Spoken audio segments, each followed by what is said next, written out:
All right, folks, uh, who's online, just remind me the lectures that we did so far. We did the public healthcare approach, we did health ICT, we did funding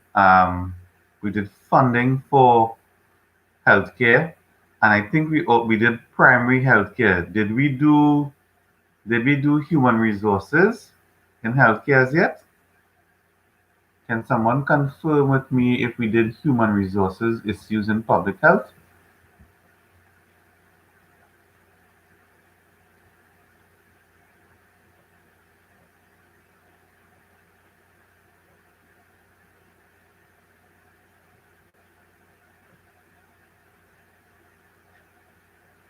No. Okay, so we didn't do so. That's what we're gonna do today then. Well, at least we're gonna start that because this is a short lecture. Um, we're gonna do the public health.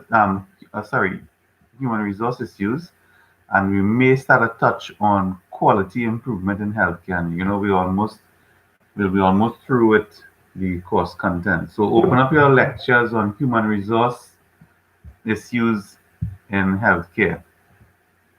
And for those of you who are in farm admin and community in pharmacy management, it's lots of overlap here. So it should be pretty good for you all to follow through.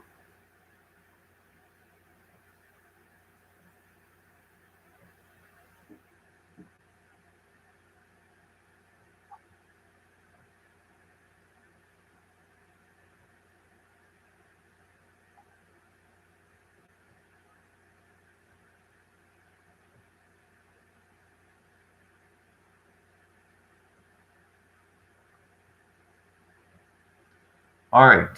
So human resource development in healthcare organization, and this is with a special reference to employee and patient satisfaction. And we will see. Well, let me go through the thing. So From a systems perspective, you can see, because we've spoken about systems in farm admin, and we've mentioned systems already in this class as well. A system is comprised of inputs, processes, and outputs. And here you have your human resources from this perspective as the processes in healthcare, which is your healthcare employees and your patients um, that now produce outcomes of well-being.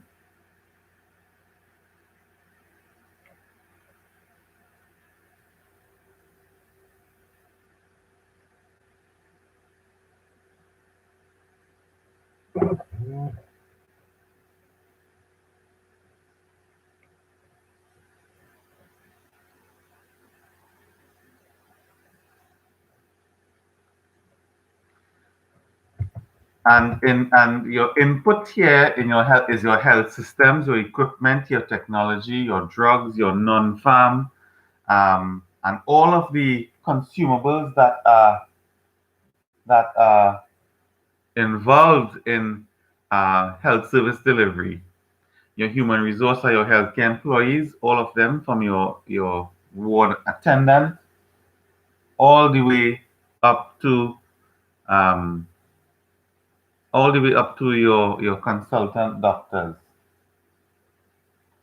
Um, patients, the patients are all part of your healthcare process, and the outcome being the well-being and the satisfaction of your patients who would have experienced the healthcare service delivery.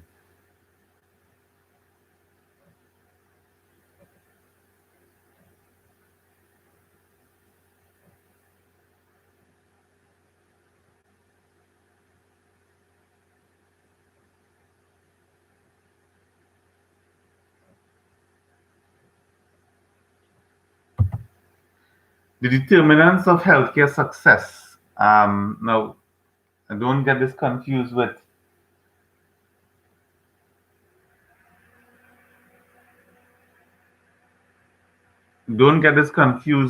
the social determinants of health as we did last week in primary care.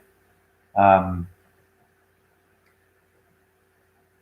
it's the determinants of healthcare success. So you have your healthcare customers, and your healthcare customers can be external customers, which are your patients, and your internal customers, which is your employees. So understand the two. All right. In any organization as well, if you are employed in the organization as you are an internal customer, and the persons who come to your organization, your patients who come to get your service, they are the external customer. And then you have your external customers are your patients or customers, patient satisfaction, and your internal customers is employee satisfaction. So patient and employee were terms that were used long ago, and it has now transitioned into using the word external customer and internal customer. And if those two categories of persons are satisfied, you will have a fair amount of organizational success. So the current research studies for both patient satisfaction and employee satisfaction. For patients always look at things like the wards that they are in, the department, the emergency room, where they are when they are. But we know the entrance point for all, the entrance point for all. Um, just give me 1 minute there, right?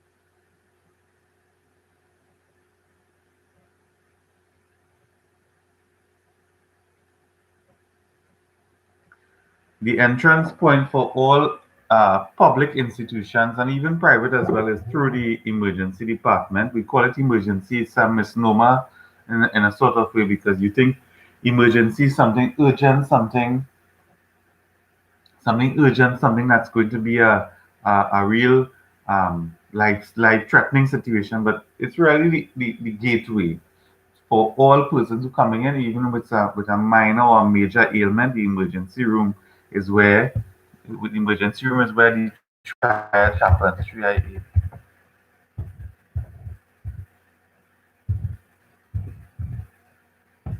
Are you all familiar with this term, guys? Gals? Are you all familiar with that term?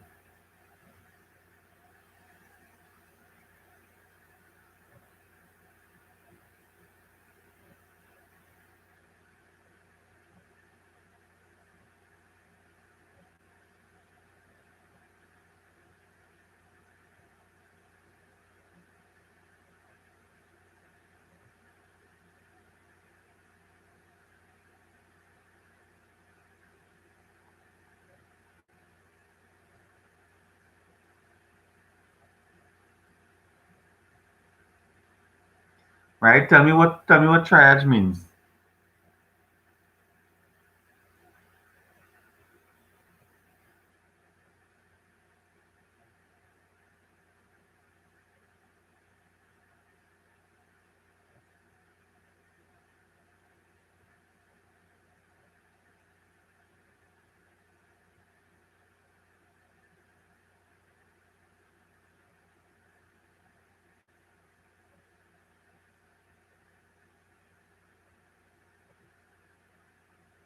Tell me what it means. Tell me what the triage is about.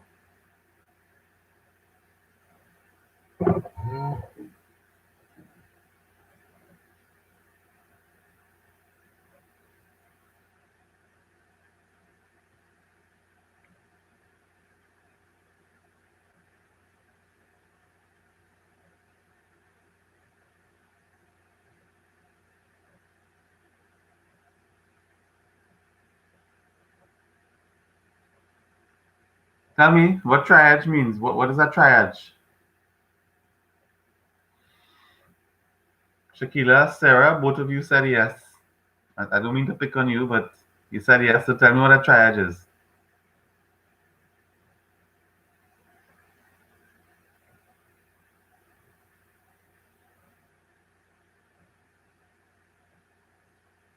To determine how severe a complaint is, Sabrina is saying sorting persons based on the need for medical. Yes, so that's correct.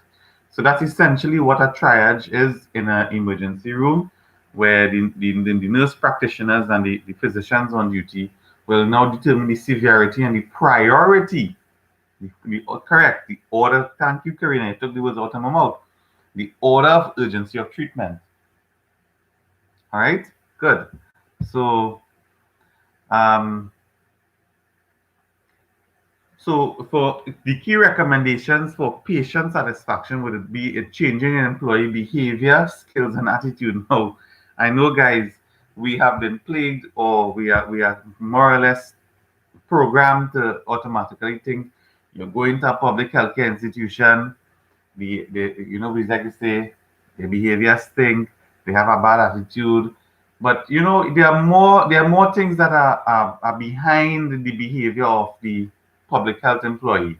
But yes, one of the outcomes or one of the desirables that you want to achieve for improved patient satisfaction is improving on employee behavior, employee skills and attitude. And the skills and attitude will influence behavior, because if it is that you don't have the right training, even if it's not in a science-based or professional competency, but skills training for the purpose of behavioral adjustment as well. Skills, so we're talking about customer satisfaction training, efficiency training, um, process mapping training, these things, so that the employees can understand their role and function. I'm repeating these things again. Once people understand their role and function and understand what's their purpose, they will have changes in behavior. Now, management has a key role in providing an enabling environment for your employees to be comfortable at work, for your employees to feel secure at work. Now we know, I know that some of you should be aware that in our health institutions there have been criminal behavior. There were incidents of robberies at Mount Hope. There were some unfortunate incidents of sexual assault as well in Mount Hope being a large complex, and other institutions. Now, as a manager, your role is very important in ensuring that these same customer employees who you want to have good behavior, good skills, and good attitude should feel protected. These employees should feel taken care of. These employees should feel as though they are given the right tools to do their job. And that is going to redound to better behavior, better execution of their duties. On the other side, you will see the employee satisfaction in healthcare, which is the staff, and they look at right, you making sure that you have competent staff as your physicians, as your nurses, as your pharmacists, as your lab techs. You want to have competency in persons functioning in these roles. Um, they always look at they always are monitoring to make sure that, well, they should be. I shouldn't say they should be monitoring to ensure that their patients are comfortable, their patients are feeling as though they are indeed getting better. So it's you're looking at the healing process from not just um, being warded and being given medication, but also a mental well-being of getting better. So that's the employee satisfaction in healthcare.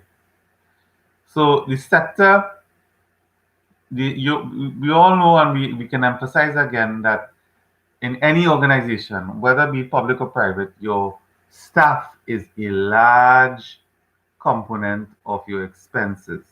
And in health in particular, sometimes to manage and treat one patient, you need to have 4 or 5 persons who are directly interfacing with that patient. You have your ward attendants who would come in to do routine cleaning. You would have your nurse trainees. You would have your shift nurse. You would have your junior doctors. You would have your consultants. In some places, pharmacists are also part of the ward rounds as well. So there are several persons that are employed in getting healthcare done. All right.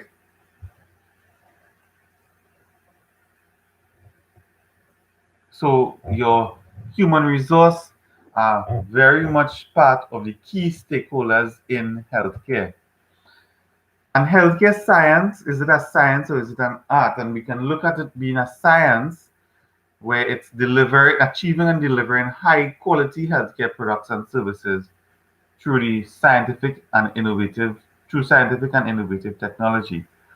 And the art of healthcare is managing the human beings who provide the services and the improve the products. So you have to look at it from these two perspectives. There's a science part, which is the core bread and butter health-based sciences, and then there is the art component, which is would be managing the human beings who actually provide. And I'm emphasizing this point again to you all that as healthcare managers, you are managing human beings who are at times doing a superhuman job.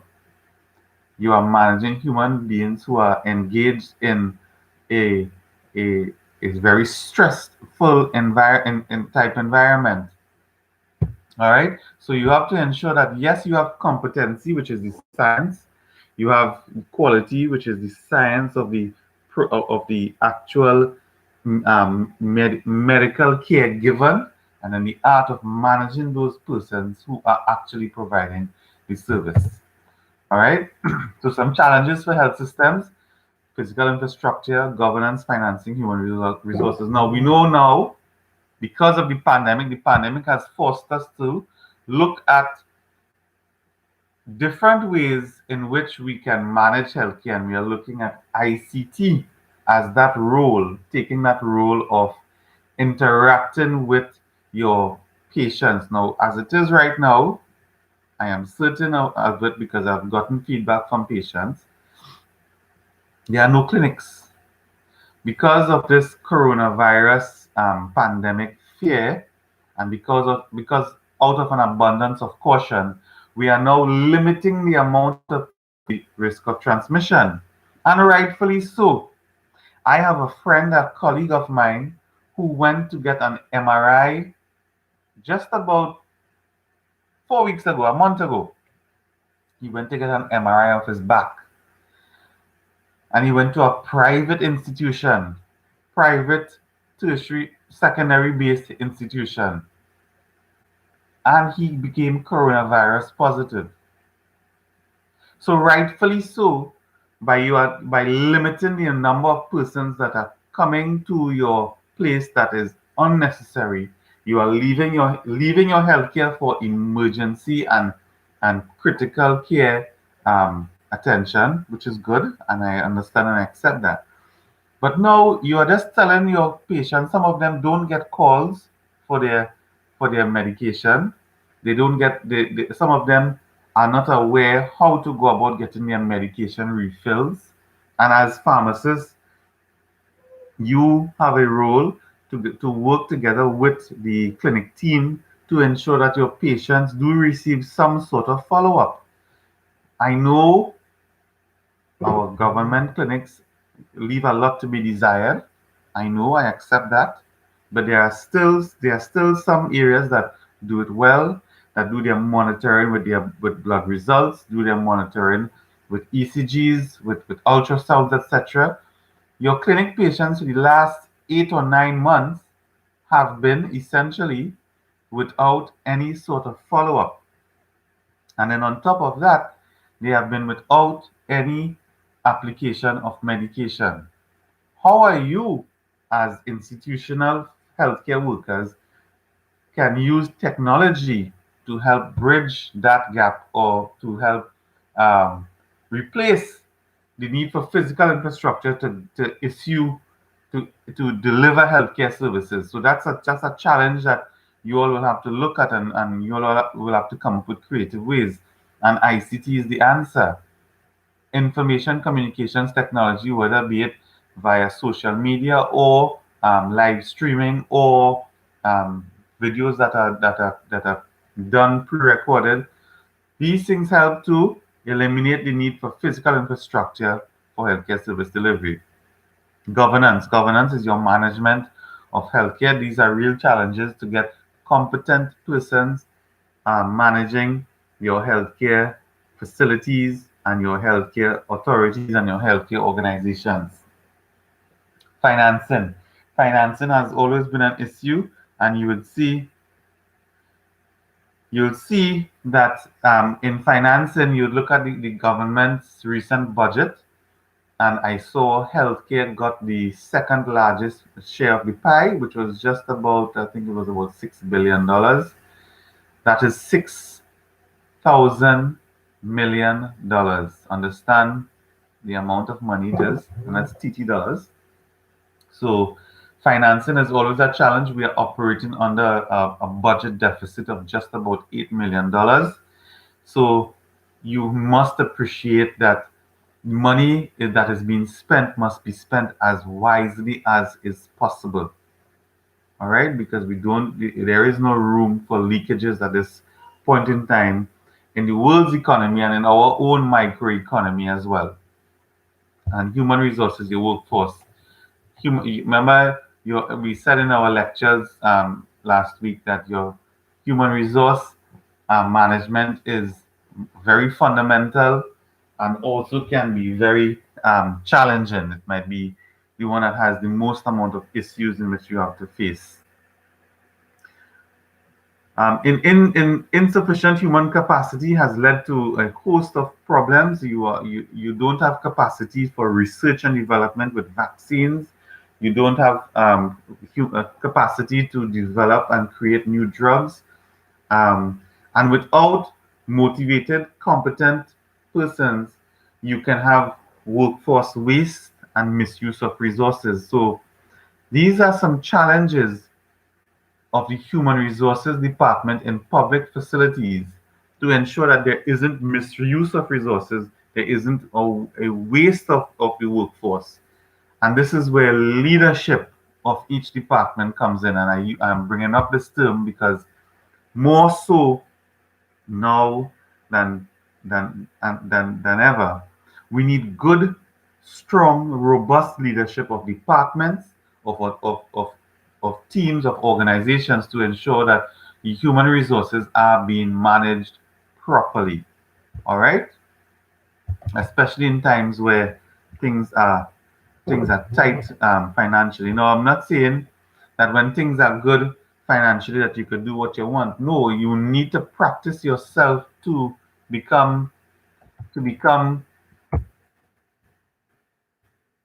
to become always operating lean, always operating efficient. No matter if resources are abound, you must train yourself to always operate as efficient as is possible.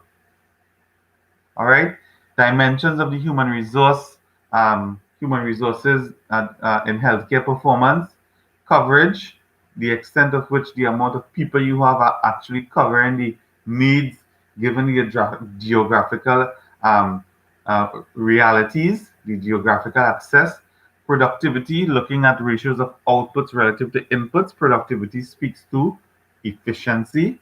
As one of my students said yesterday, I think it was one of the Samanthas, least amount of effort to provide maximum amount of outcome.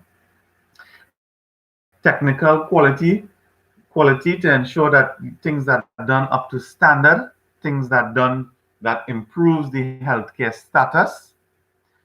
Socio-cultural quality, things that are affected by the community, things that are the accepted norms and the accepted behaviors of the community. Your primary health, as we did last week, and my primary to do with the social network and the community taking part in healthcare. And of course, organizational stability, use of the workforce to ensure the organization gets the job done, adapts to changing needs as they come along. All right. Health sector reform on HR can have some challenges. It can lead to cost reductions, improvement in performance, decentralization of services. Now we know I mentioned this in class on Monday or sometime before that we had initially a Ministry of Health, and then that has created Ministry of Health had county medical officers of health, which still exist. And then in the late 90s, they created the regional health authorities. And these regional health authorities were supposed to function as organizations that are independent of each other and would take policy guidance only, policy guidance only from the Ministry of Health. But all of these health authorities have morphed now into becoming simply agents of the Ministry of Health that um, still follow or still operate as though they are in under the bosom of the Ministry of Health when they ought to be operating as independent as is possible. Yes, with getting benefits from economies of scale and buying centralized buying, etc., for the better prices.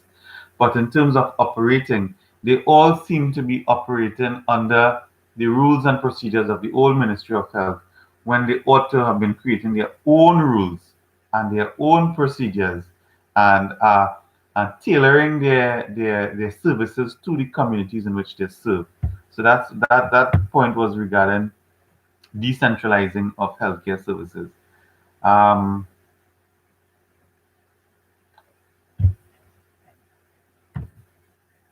so there are some workforce imbalances um, between HR management practices and national policy objectives. You have mismatch of numbers, surpluses versus shortages. Right now, guys, as pharmacists, you will be in the surplus because jobs, as I said in the last class, jobs are hard to come by. It's now, and I mentioned this before, this is now a grand opportunity for pharmacists to be utilized in the healthcare system in a far more advanced role than we currently do. It's going to help with shortages. We can utilize our medical knowledge to ease some of the burdens of those who are on the front lines on the wards and clinics. We can utilize our services for vaccinations. I know you all have been trained by Dr. Dukiram with Skills Lab with vaccinations and other things.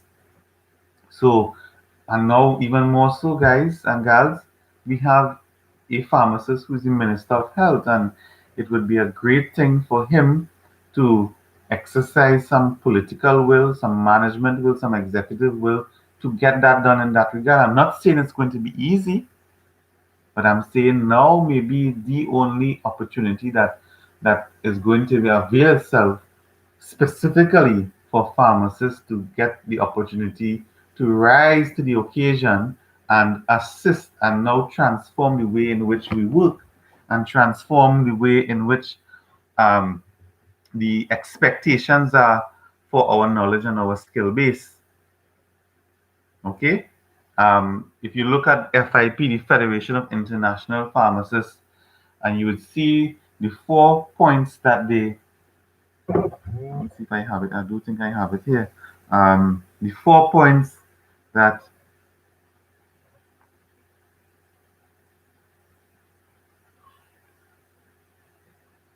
if I get it, I will forward it to you guys.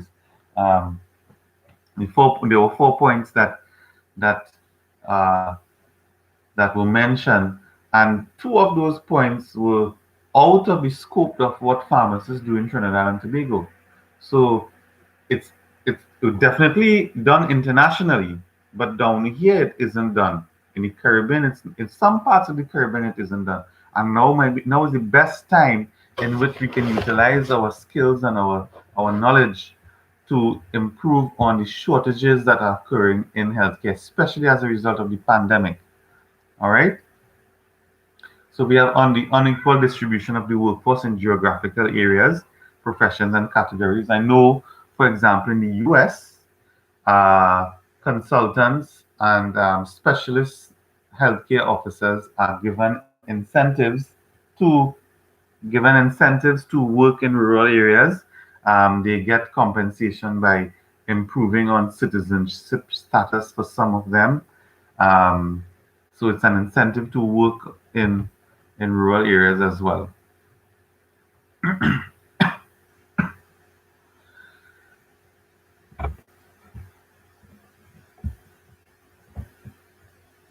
So some HR activities in the healthcare sector, um, decision making, professional dominance, interdependence of professional categories. We know we have our lab scientists or laboratory scientists. We have our chemical pathologists. We have our forensic and pathologists. We have the consultants in all the different variations of medicine. We have our pharmacy profession, our nursing profession, interdependence of the different professional categories. Again, not operating in silos. This is a term that I'm going to be using from now on, and I want you all to take that home. Not operating in silos. All of these must have interdependence. The role of the state as the principal employer. In public, of course, the state is the one that employs everyone, um, which is very different to how the US is, where you have a lot of privately run healthcare organizations. Looking at the proportion of women employed in healthcare services, is it more male healthcare? Is it more female healthcare? Should it be balanced? Um, and deficiencies of the market that you're currently involved in. So some policy issues that are related to human resource and healthcare management. Um, management of human resources in healthcare, linking the workforce to an improved performance of the healthcare system, the nature of the workforce, its size, its skills, its composition, the training needs. We have an issue in our country for lack of data. We do not have enough research base, and we do not have enough data collection. This again, young pharmacists, I'm saying this again is an opportunity for you to utilize your skills and your role in helping to uh, collate and obtain data for evidence, data for decision making, the effectiveness of HR training, and finally, the framework for assisting countries for HR development and planning. So we have gone through some HR issues in health in public health, human resource development in healthcare organizations. I'm going to invite questions from anyone before we go for the break.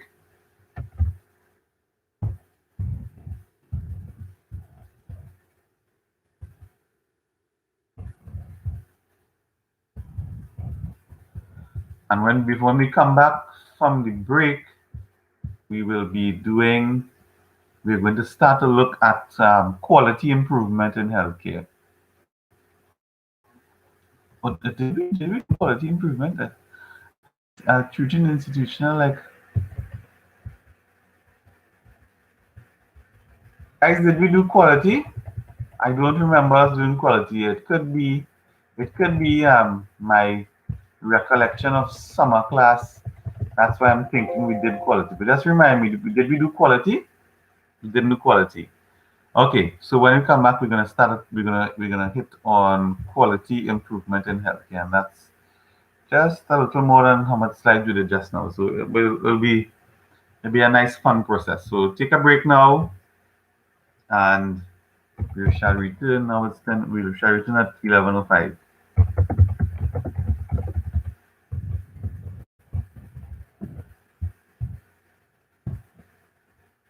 Good. See you on the other side of 11 o'clock.